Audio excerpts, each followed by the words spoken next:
Okay. It's time. Morning, everyone, and welcome to today's Founders Conversation, February edition.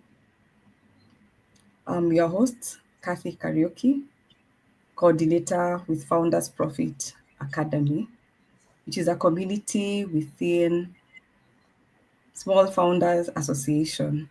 So at FPA, we help business owners grow, scale, and thrive through our specialized coaching framework. And in my role, I support our licensed training coaching programs where we provide the tools and support entrepreneurs to reach their full potential. Today, we're excited to dive into a critical topic for SMEs using our February theme, which is elevating your sales success. Today's conversation is on selling with confidence and purpose.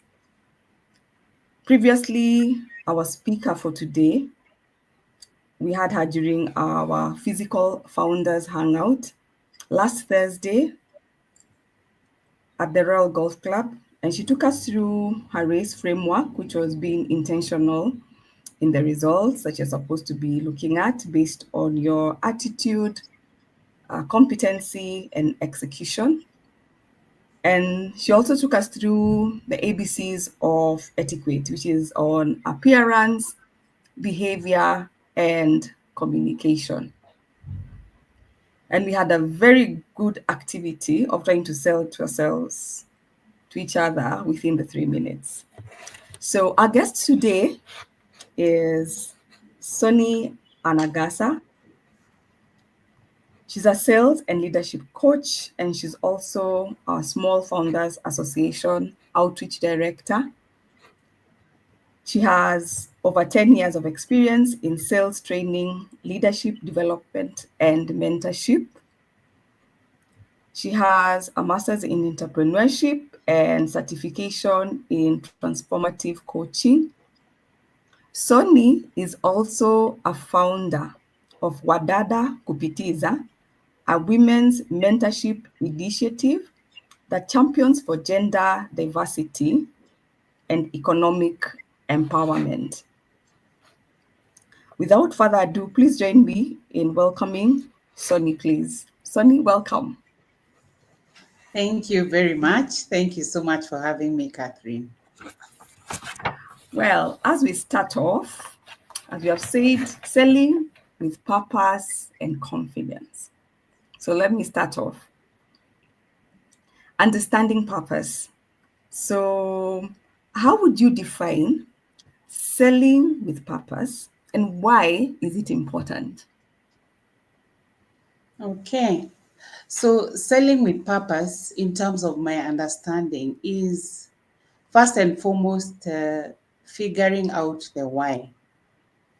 I remember some time back, one of my mentors, he took me through a framework that's called SHAPE. And when I was transitioning now from employment into starting my own business, I went on some sort of discovery journey, just trying to figure out what should I start, what kind of business should it be. And taking me through that SHAPE framework really brought a lot of light to me, because the SHAPE framework stands for the first aspect is your spiritual gift, trying to discover what that is. And to me, I realized through some tests that my spiritual gift is actually teaching. So I knew whatever that I wanted to be able to do had to align in a way with the fact that teaching is my spiritual gift. The second aspect, which is the H, was the heart issue. So for me, in terms of heart issue growing up, let's just say I didn't have my mother present with me. So I felt as a woman that there's so much that I wasn't guided through with. And so for me, my heart issue was to always see how do I give back, especially to the young women that are coming up. And so you find that me founding Wadada Kupitiliza is tied around that heart issue, which is the fact that I want to empower other women in a way that I felt was lacking for me. Then the other aspect is the aspect about abilities. So you've introduced very well that I've spent quite a number of years as a salesperson and also in sales training. So in terms of skill and something that I know I can give back, the abilities part was the sales, knowing selling skills, knowing train how to train people. Those are the skills that I have that I felt would come into being with whatever it is that I decided I wanted to do.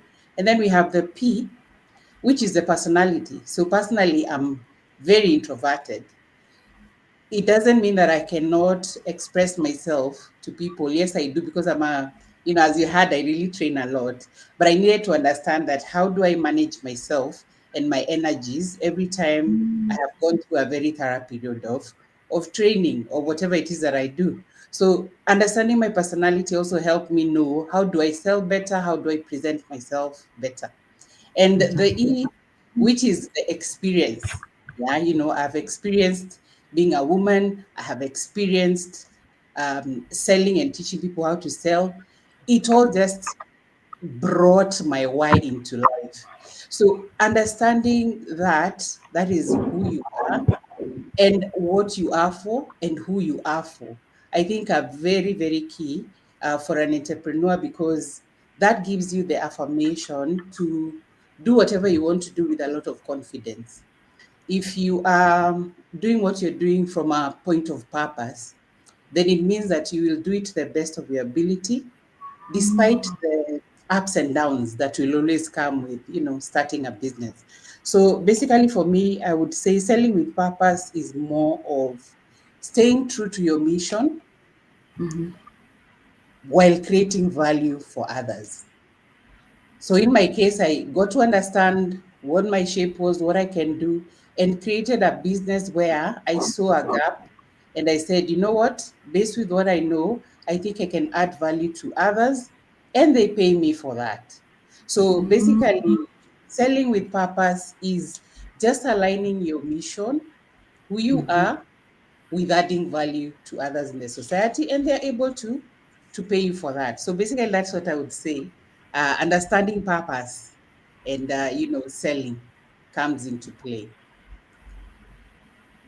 Wow. I see where the how you founded the mentorship company you said for the women. So I can actually now see it. And it's good that you've actually mentioned it. Mm. Let's talk about practical challenges. Mhm. Um, what are some of the challenges people face when trying to sell? And I think we can introduce, I think the way you told us to introduce ourselves during the founders hangout, we found it a bit difficult. Remember, as much as where we sort of we know each other, yes, those who are in the room, or we don't really know each other, but even when we are told to sell to ourselves, oh, we had different answers. We remembered some, we forgot about others. So take us through some of the challenges, please. Yeah, so selling has quite a number of challenges, and a lot of it starts from the mind, in terms of the fact that we look at selling as very tough.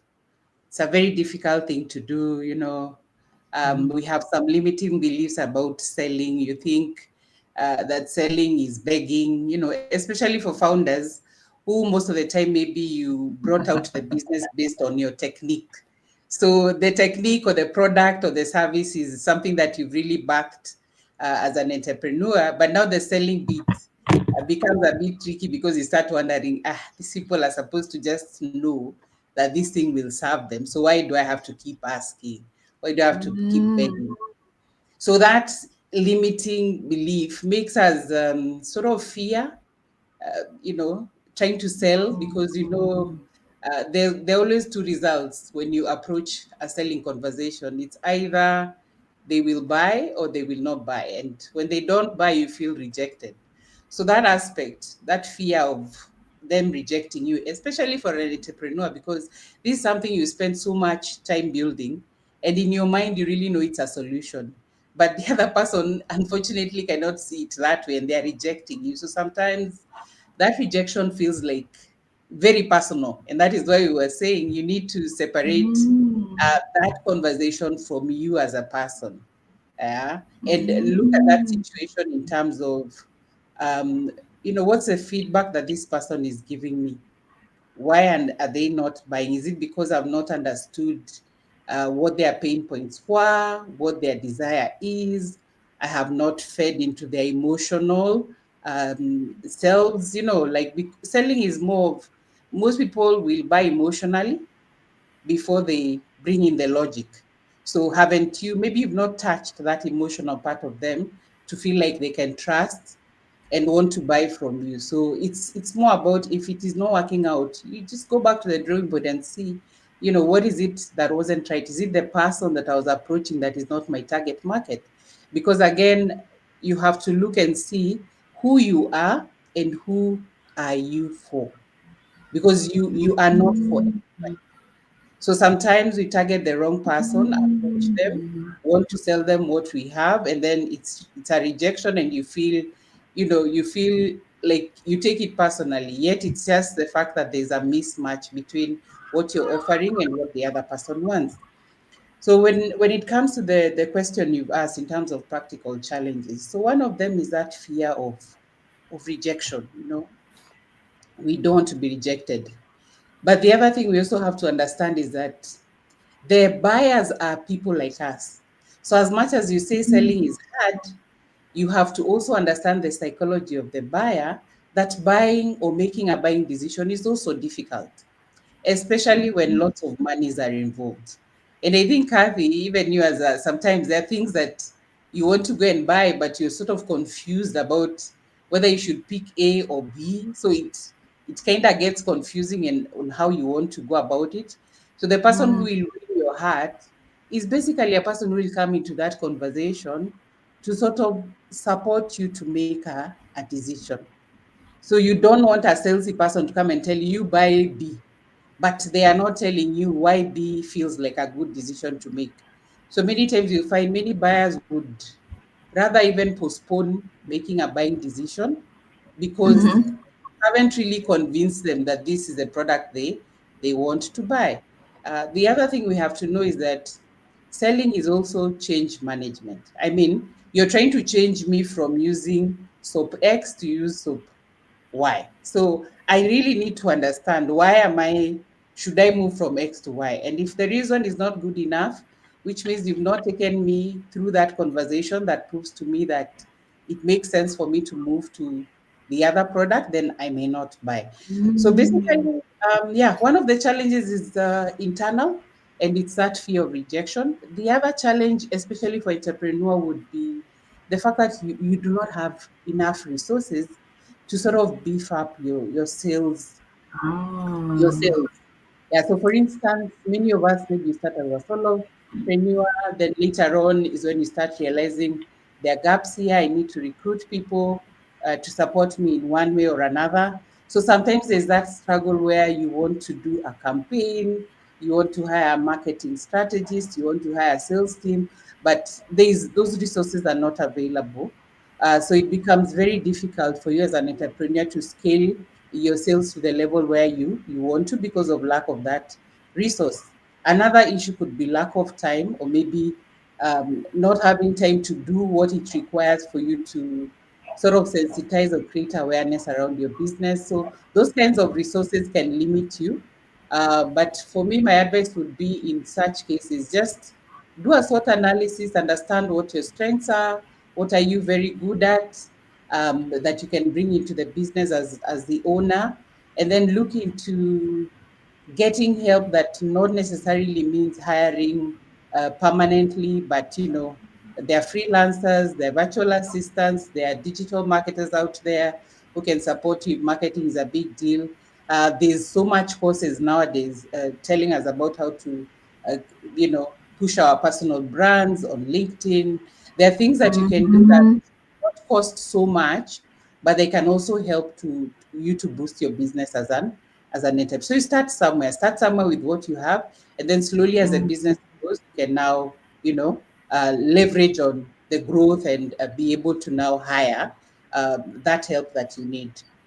And yeah, basically, so it's those two, either resources external or maybe internally as an entrepreneur. The other thing is imposter syndrome. I remember when I moved from employment to now start my business, there was a networking event that I went to. And can you imagine? I didn't even know how to introduce myself. The way you're saying, can't know here, people were. I was in a crisis because I didn't know who I was. I think I introduced myself three different ways to different people. So I meet this person, I'm like, oh, I'm a former head of sales. And then I asked myself, Oh so my. what is that helping the person? Then I'm like, oh, I'm a sales trainer. Then I'm thinking, am I a sales? Then later on I'm thinking, I'm a CEO, I'm a founder.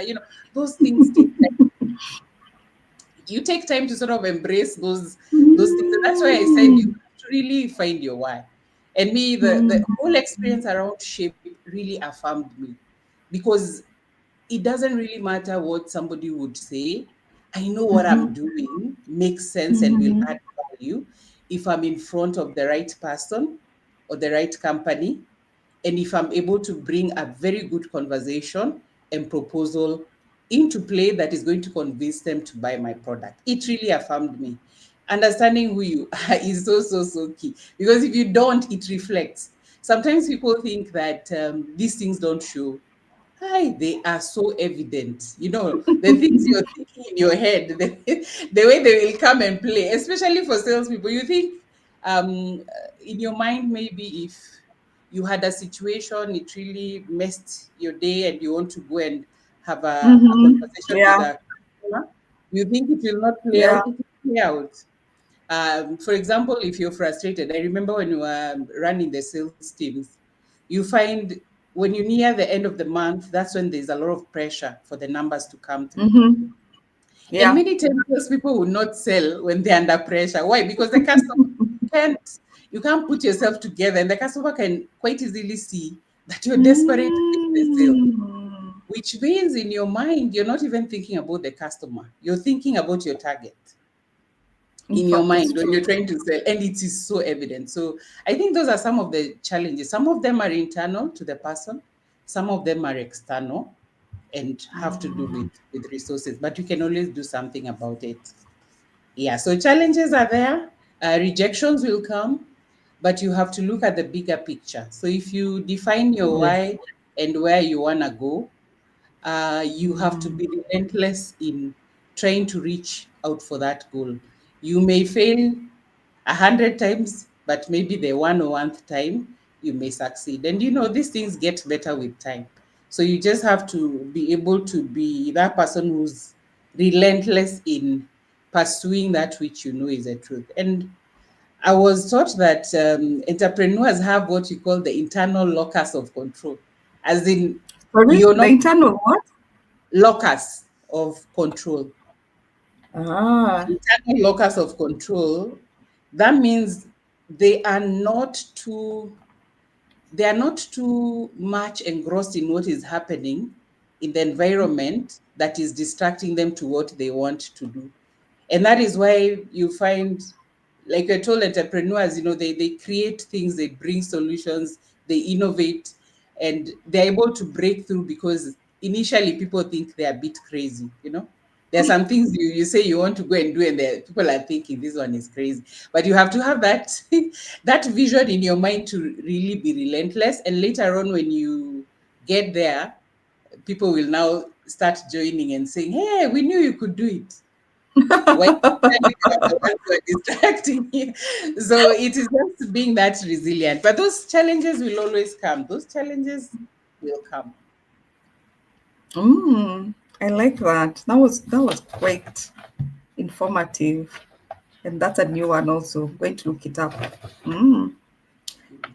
So, as you've told us that, I think that also builds up into the next aspect, which is on the mindset and attitude. How does one stay motivated and resilient when faced with rejection and and setbacks? Mm. I think probably you can give us a brief on when you started off. the the mentorship for the women, what are some Mm. of the setbacks you faced to be like where you are now today, to be able to even now talk about it? Oh, there are quite a number of setbacks. As I said before, as an entrepreneur, you have this idea in your mind, and it is so fresh and real in your mind of a solution that you're offering. But the shock normally comes when now you go out there and start trying to, add value that you Mm. know very well is value. So when you come face to face with the person you want to add value to, it is not Mhm. always a guarantee that they even know that they need your support. So, yes. Yeah, so Ah. you may be looking at, it's almost like parenting, the way like you look at your kid and you're like, this kid, the way they are going, I think they need ABCD, but it's Mm. that child is not there. They are not seeing what you're seeing. So mentorship can be tough in the sense that you want to do it out of a very sincere heart or out of a Mhm. very sincere place of wanting to support. But if the Mhm. mentees are not ready, then it can be a very Mm. frustrating kind of relationship. And so I think the challenge there becomes, how do you walk people through understanding that this change is useful for them? So that applies to both mentorship and business. So many times, sometimes, as I told you, buying is difficult. So you might hear something and it sounds good. Oh, this mentorship looks good, sounds good. But in your mind, you're still not seeing what it is going to help you with or what difference it's going to make into your life until somebody takes you through that conversation where do you want to go? Where are you? And how do I come in to help you bridge that gap? So there were difficulties. So initially I had started with the three girls some long time ago, and then it was a bit easy because we were working in the same organization. But now when we came to open Mm. it up to other people, they would buy into the idea. But when it came to monetization, like after a while, you can't keep doing everything for free. When it came to Yeah. monetization, a following of like a community of like maybe 150 now shrank to a community of around 30 or 40 people, because now you are What? demanding a little bit of exchange for the value that you're adding. You get it? Which is Yeah. okay Yeah. because people take time to warm up into something that they can see value in. And that is a lesson I learned. And right now I think I have figured it out with iteration, feedback, uh, Mm. redefining products, looking at value versus what I'm costing. You go through all that. Mm. Initially maybe you thought this is the value I'm adding, so let me cost it this way. Then later on you realize that maybe you need to work around that costing and look at the acquisition price. Can I lower it a bit, have more people, and then maybe later on upsell? You kind of have Mm. to keep iterating quite a number of things. And then also the whole journey around mentorship is also how to now sell the idea to sponsors who can now support you to be able to support Mm. other ladies in the society who are not able, um, you know, projects like, you know, teenage pregnancy, teenage mothers, projects, different Mm. projects that are happening in the community. So that is Mm. another aspect that I also had to learn. So there is selling in this mentorship thing. There is selling in very many aspects. There is selling your ideas. There's Mm. the mentorship program to people who can afford so that you can support those who cannot afford. There's a lot of that going on. But in all I can say, whatever you seek to do, if you keep the goal and the vision in mind and stay relentless to go after it, God normally sends angels. So for me, I have seen so many angels supporting me in this program that I can't even believe what we have right now. Yeah, so difficult, but you told me to share this, Mm, so difficult, but where I am right now, oh, I just, I think I just thank God because the resilience really helps. Yeah, there's a book we are reading now. I think you know it, Think and Grow Rich. I've read it, I think I don't know how many times, but it keeps saying that sometimes success is hidden.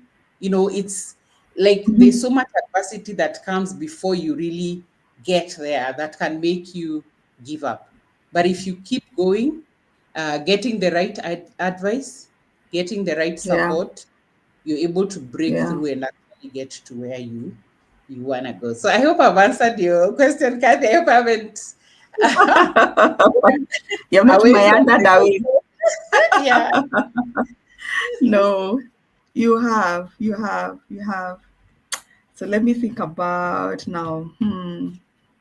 When it comes to techniques and strategies, for example, Mm, so you have taken us through how we're going to stay motivated, the challenges that we're going to face, and we have also defined our values and who we are.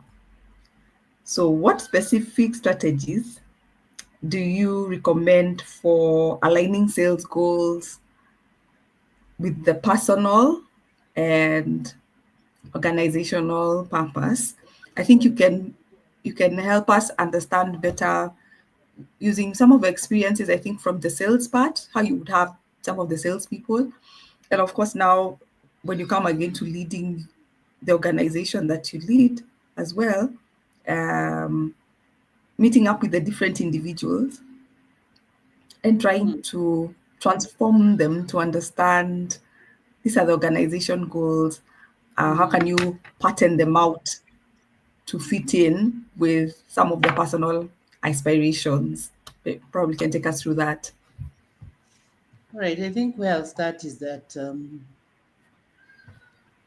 like having been in sales departments for a very long time, selling is selling has to you have to be inspired intrinsically to keep selling. And for that to happen, you have to have a very strong why. Like, why do I have to wake up every morning?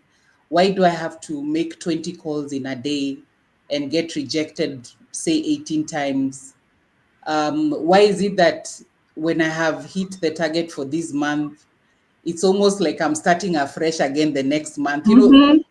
Sales is like you're running this race that is very continuous, and you can't reach a point and say, oh, now I have hit it. The minute you hit the target for this month, there's next month waiting for you. So that continuity is something that really needs you to be very strong as an individual.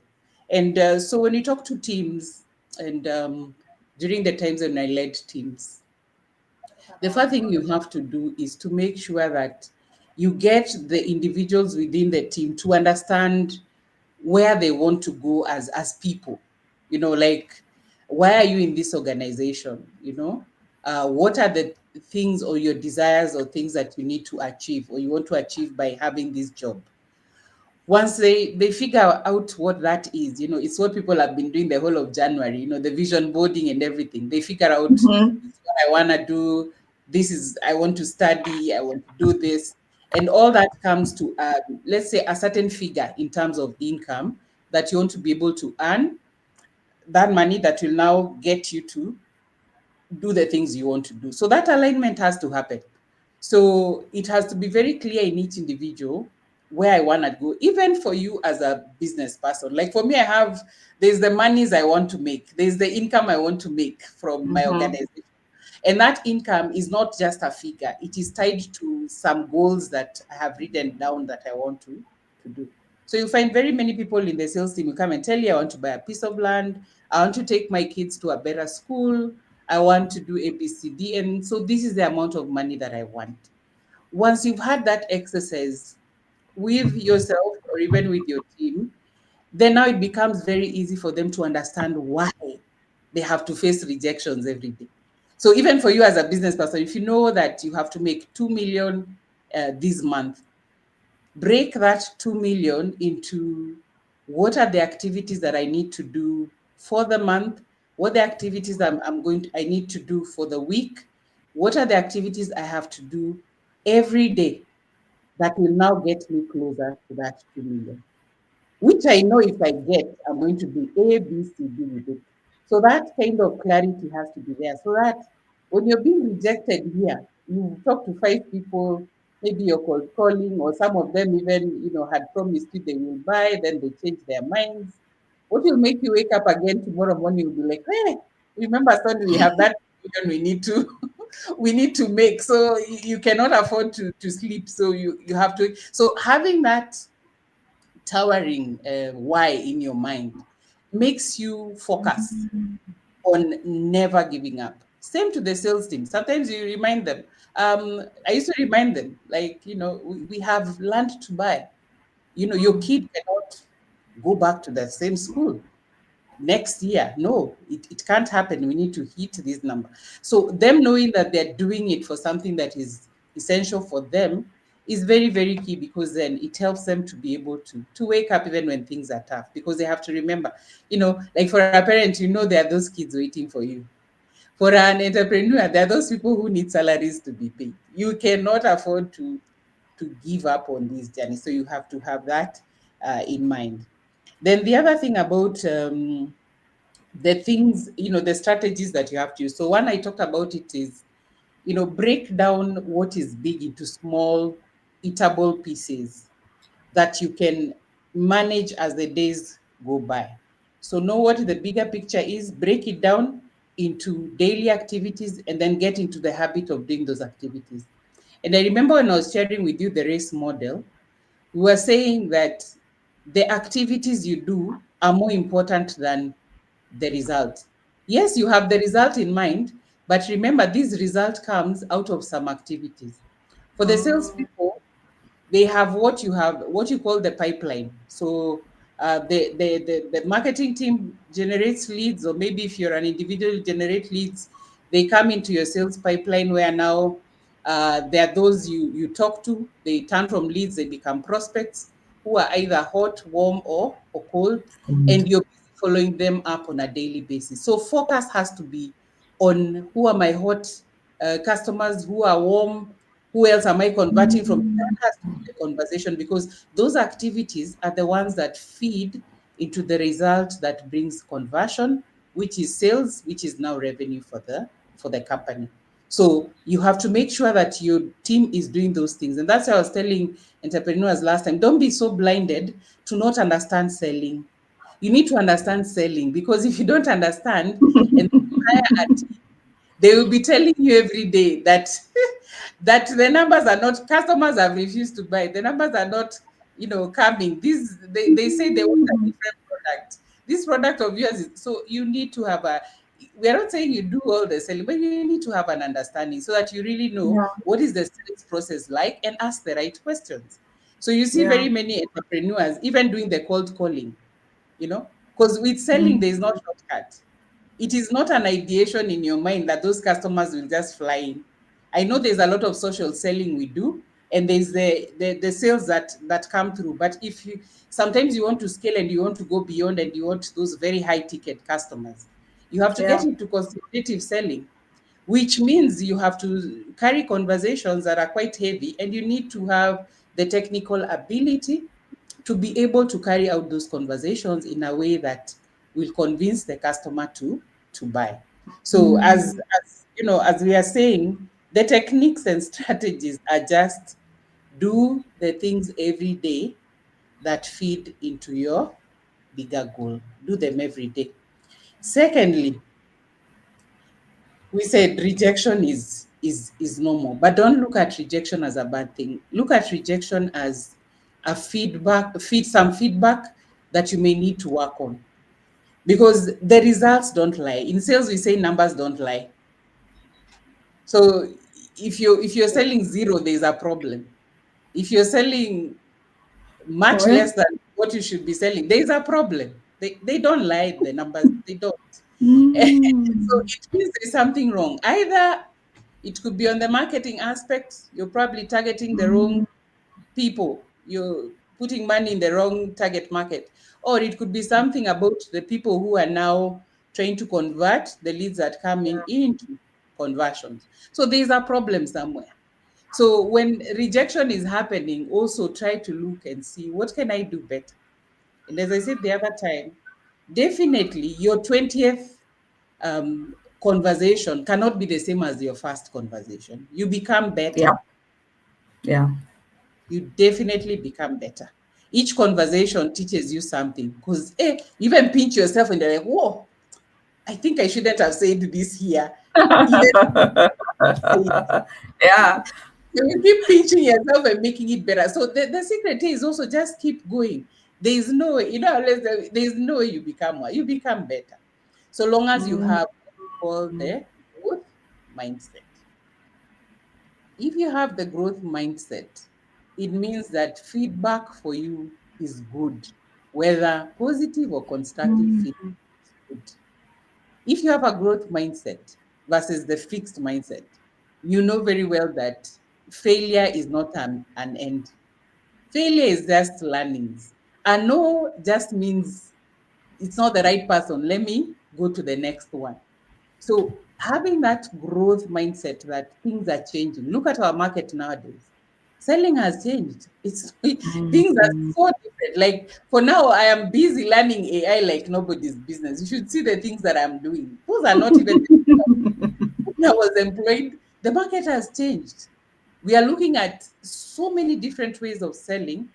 Even going to the fact where you now, as a service, you productize and have a smaller package for entry, a different one for premium, and we are learning every day. So don't be in a cocoon. Have a growth mindset to know that I need to be able to iterate up to that level where we are in balance between product or service and the market, as in it fits completely. So those are the techniques and strategies I would say.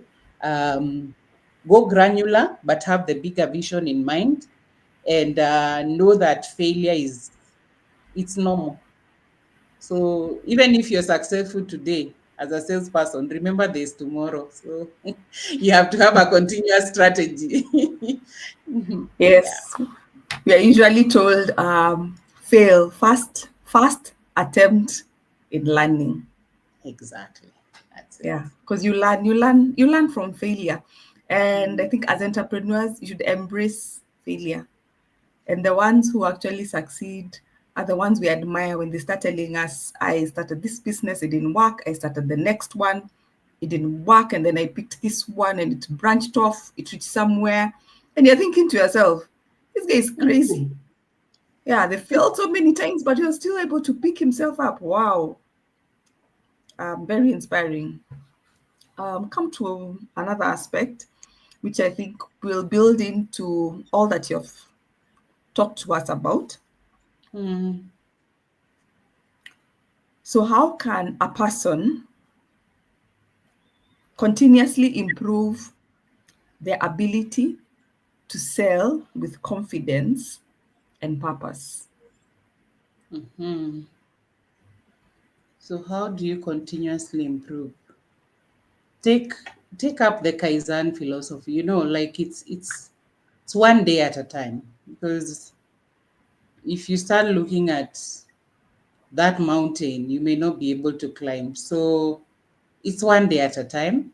And I remember Mm, there's an organization I worked with, and at that time when I joined the organization, there had not been any other company that did the same thing that they did. So they were sort of like shooting in the dark. So you create a product, you launch mhm, it mhm, because you feel there's a need, and then mhm, the customers give you feedback. After they give you feedback, you go and iterate and then take it back again. Then they give you feedback. Like that. And let me tell you that whole experience, it really just it blew my mind. It really blew my mind mm, because maybe you know the company I'm talking about. I don't know that I'm allowed to say it, but they were selling the small solar products. the small ones, which initially they started off with just selling like a bulb. Mm-hmm. And yeah, it was just a solar panel and a bulb to bring lighting to the rural communities. So that's how the Mm, story started. Then when it started that way, mm. the customer said, now we need a radio. We need to Oh, get entertained. So what they did, they put a radio in it. That sold for the a radio in while. the light. Yeah, sorry? The radio was in the light. No, they just put it as another component Oh, and component. a way Okay, of okay, powering it through the same solar. okay. Then after a while, then the customers were like, okay, now we are entertaining, we need a torch. So what did they Allah. do? They added it. You see, you're working Mm, with this customer through their whole journey and keeping on, you know, bringing them, adding value into their lives through the various things that they need. Because sometimes when you start off, maybe you decide, like for sometimes when I go to companies and I'm selling, the sales and leadership courses that we have, yeah, initially they will come in and say, we are struggling with sales. yeah, So I went in there as a sales trainer. I look at the gaps that the team has, and I'll be, um, teaching them skills that try to bridge that gap. But once you're there, you realize, oh, they're struggling with leadership. You understand? So that's another element yeah. that I might need to add on to the same people. Then after a while, you hear, oh, we are doing some women mentorship. Oh, no, so there's something else I can still add. So you keep adding value to the same market. Why? Because you're very keen in understanding what their needs are.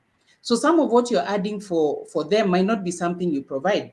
Like for sometimes for entrepreneurs, some of them that I work with, I will get in there and they realize they have HR issues. So I may not be the expert in HR, but now that's where now collaboration comes in and you're able to get somebody who can also support them with the HR. So at the end of the day, it's really looking at how do I add value to this customer, regardless to how I came to them with.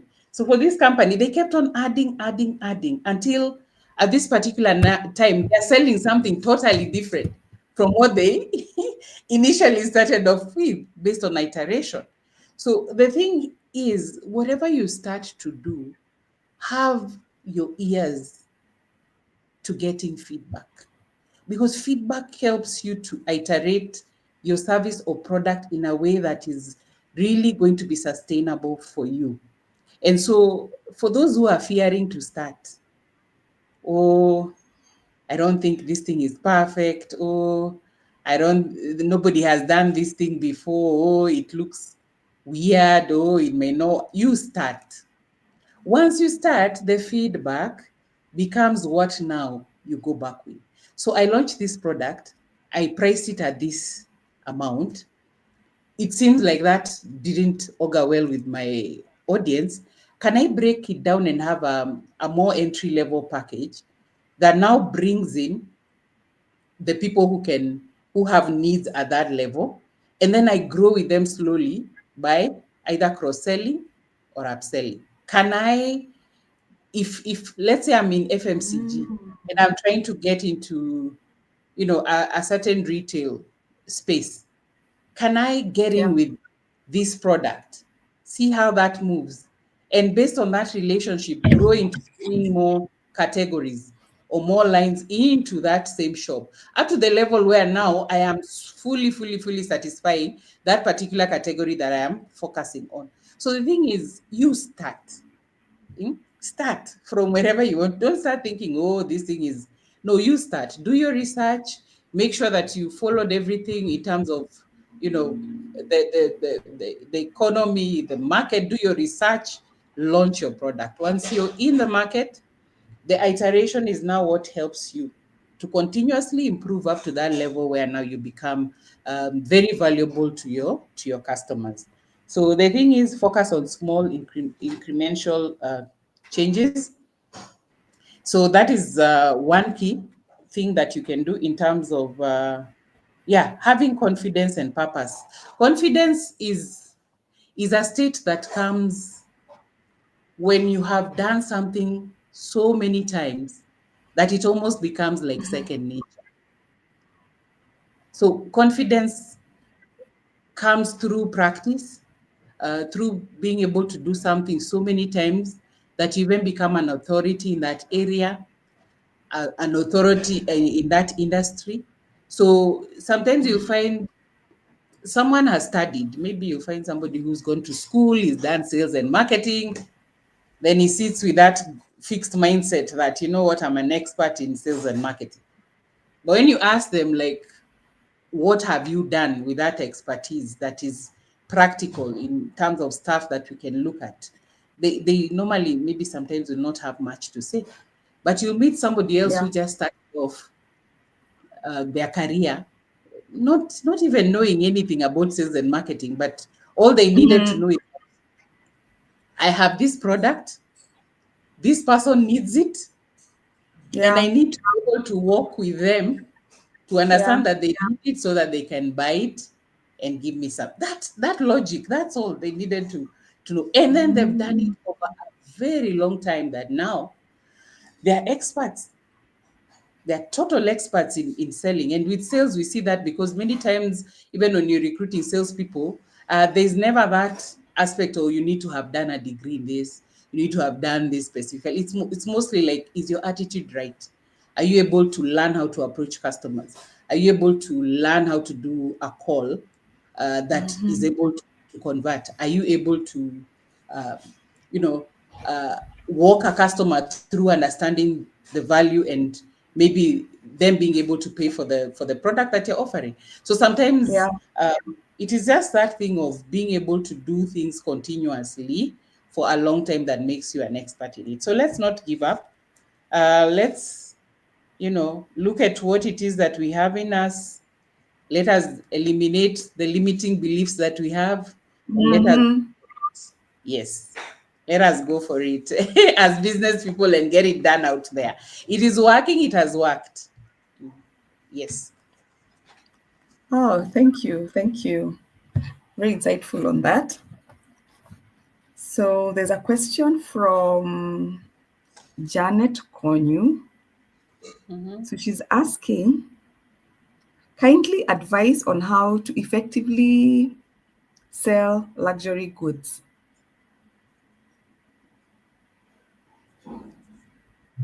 Okay.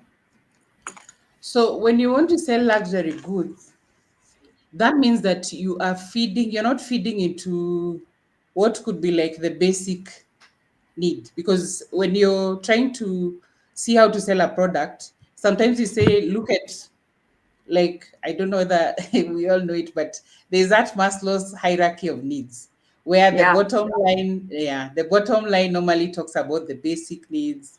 Then it Yes. goes a little bit upper, up to status where now some people buy for a different reason. So Yes. if it's a luxury good that you're selling, first you have to go find out in the market, whichever product it is, maybe it's beauty, maybe it's lotions or whatever it is. The first thing, go and find out, how do people who buy products like yours buy? How do they Mm. buy?